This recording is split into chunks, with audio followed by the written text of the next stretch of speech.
नमस्कार, स्वागत है आपका डॉक्टर साहिब में और मैं हूं आपके साथ सौम्य राठी। इस वक्त मेरे साथ बैठे हैं डॉक्टर सुनील कुमार सिंह, जो कि बिहार के सबसे जाने माने आई डॉक्टर्स में से एक है। डॉक्टर साहब से एक एपिसोड में हम मोतियाबिंद के सारे कारण समझ चुके हैं और उसके लक्षण क्या होते हैं ये भी जान चुके हैं। आज के एपिसोड में हम ये जानने वाले हैं, ये समझने की कोशिश करने वाले हैं कि आखिर मोतियाबिंद का इलाज जो है वो किस तरीके से होता है। सबसे पहले डॉक्टर साहब नमस्कार, बहुत बहुत स्वागत है आपका। नमस्कार। डॉक्टर साहब, आप एक वीडियो में हमें ये बता चुके हैं कि मोतियाबिंद के कारण और लक्षण क्या है। आज मैं चाहूँगी आप दर्शकों को ये बताएं कि इसका इलाज क्या है, इलाज का सही वक्त क्या होता है। देखिए, मोतियाबिंद एक बीमारी है जिसका इलाज सर्जरी है, ऑपरेशन है। और सर्जरी के बाद रोशनी जो मोतियाबिंद से गई होती है वो पूरी तरह वापस लौट आती है, इसलिए घबराने की ज़रूरत नहीं है। सर्जरी में भी विज्ञान अब काफ़ी प्रगति कर गया है, पहले वाली बात नहीं है। मोतियाबिंद के ऑपरेशन के जो पहले होते थे, जब हम लोग वहाँ पे करते थे, तो इंट्रा कैप्स के बड़ी बड़ी इतिहास है। इंट्रा कैप्सर हुआ करता था, कैंप जाके लोग करते थे। ऑपरेशन करने के बाद हफ्ते हफ्ते दिन तक करवट लेना मना था, महीना से ज़्यादा दिन तक परहेज करना होता था।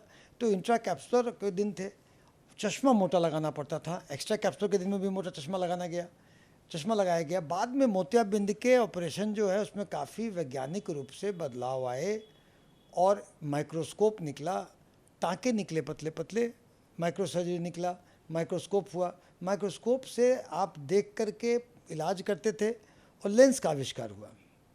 जो चश्मा बाहर रहता है उसी का इंट्राओकुलर लेंस बना करके हम लोग आँख के अंदर डाल देते हैं कि ताकि चश्मे का ज़रूरत दूर में नगण्य हो जाता है। और इन लेंस में भी इतनी डेवलपमेंट हुई कि लेंस पहले निकला, बहुत तरह का निकला, फेको निकला, तो टोरिक निकला, इसमें सिलिंड्रिकल पावर को भी कवर करते हैं।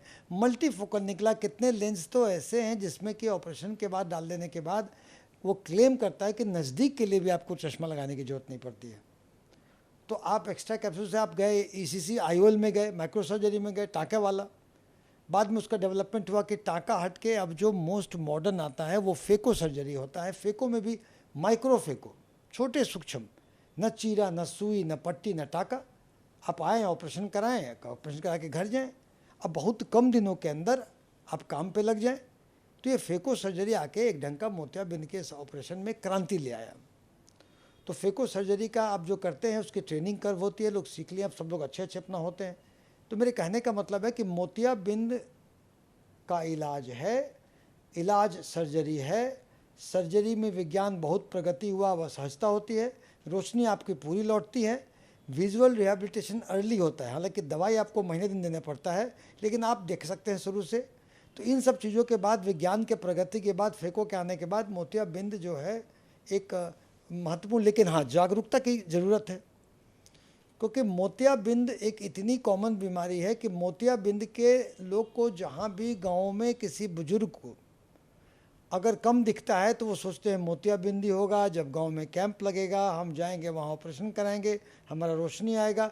ये चक्कर में अगर मोतियाबिंद के कारण रोशनी नहीं गई हुई है तो मेजर लॉस हो जाता है। जैसे ग्लूकोमा ऐसी बीमारी में या डायबिटिक रेटिनोपैथी ऐसी बीमारी में जो रोशनी जाती है वो लौट के नहीं आती है। आदमी सोचते रहता है कि वो मोतियाबिंद है और रोशनी जा रही है, अब बाद में दिक्कतें आ जाती हैं।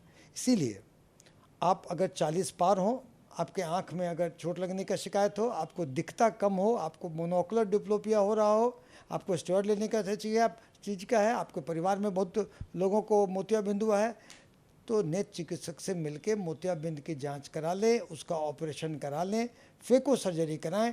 जिसमें कि फेको सर्जरी कराने में आप जो लेंस आए हैं, एक से एक लेंस आए हैं, आप लेंस लगवा लें। लेंस आप जब लेंस फेको लेंसेज में आप अंदर में लेंस डाल देते हैं, लेंस डाल के वो अंदर में वो लेंस खुल जाता है, खुल करके आपको विजुअल रिहैबिलिटेशन जल्दी होता है। आप आएंगे, ऑपरेशन कराएंगे, जाएंगे और आपको बहुत कम दिन के अंदर में आप काम धाम में लग जाएंगे। तो मोतियाबिंद घबराने की ज़रूरत नहीं है, अगर है तो ऑपरेशन करा लें। उम्मीद करती हूँ कि डॉक्टर साहब ने जो बातें बताई हैं आपने उन्हें ठीक तरीके से सुना और समझा होगा। इसी के साथ जल्द मुलाकात होगी अगले एपिसोड में। तब तक के लिए अगर वीडियो को फेसबुक पर देख रहे हैं तो पेज को लाइक करें, यूट्यूब पर देख रहे हैं तो चैनल को सब्सक्राइब करें। कमेंट सेक्शन या मेल बॉक्स के माध्यम से आप बता सकते हैं कि डॉक्टर साहिब से आपके लिए क्या सवाल है। धन्यवाद।